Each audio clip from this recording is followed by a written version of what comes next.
किंवा राज ठाकरे यांनी एक दुसरी मुलाखत दिली आहे म्हणून युतीचा विषय चर्चेला आला असं मी मानत नाही. उद्धव ठाकरे यांनी सुद्धा मुलाखतीला एक उत्तर दिलेलं आहे. उत्तर म्हणजे सकारात्मक प्रतिसाद दिलेला आहे. मुलाखतींवरती चर्चा ठरत नाहीत. मुलाखतींवर चर्चा ठरतात का? आता एकनाथ शिंदे आणि फडणवीस हे समोर आल्यावरती फार गोड बोलतात, पण तसं नाहीये ना.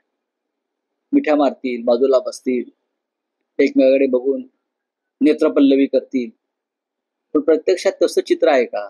तसं चित्र नाही. त्याच्यामुळे राज ठाकरेंच्या दोन्ही मुलाखती, तिन्ही मुलाखती, त्यापेक्षा प्रत्यक्षात काय चाललंय हे आम्हाला माहिती आहे. आम्ही स्वतः माननीय उद्धव ठाकरे साहेब आणि शिवसेना हे MNS म्हणजे मनसे बरोबर राज ठाकरे यांच्या नातं जोडायला नक्कीच आमची सकारात्मक भूमिका आम्ही त्या संदर्भात ठेवलेली आहे. आणि कोण काय बोलतंय त्यापेक्षा ठाकरे काय बोलतायत पडद्यामाग, मुलाखतीच्या माईकवर नाही, महाराष्ट्राच्या जनतेच्या मनात आहे. महाराष्ट्राच्या जनतेच्या मनात हा विषय आहे आणि दोघांवरही जनतेचं प्रेशर आहे, मराठी जनतेचं. हे तुम्हाला मी सांगतो. हे जसं प्रेशर भावनिक आहे तसं राजकीय सुद्धा.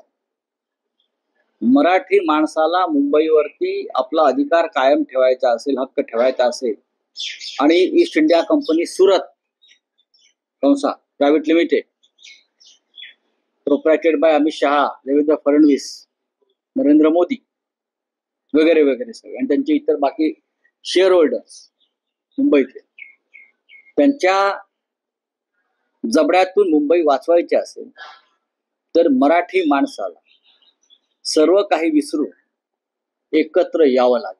मराठी माणसाला ताठ मानेने या मुंबईत जगायचं असेल तर सर्व मतभेद, सर्व जळमट आणि किलमिश दूर ठेवून आपल्याला एकत्र यावं लागेल.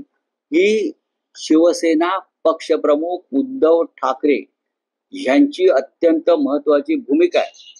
उद्धव ठाकरे यांचं मन हे विशाल आणि मोठं आहे.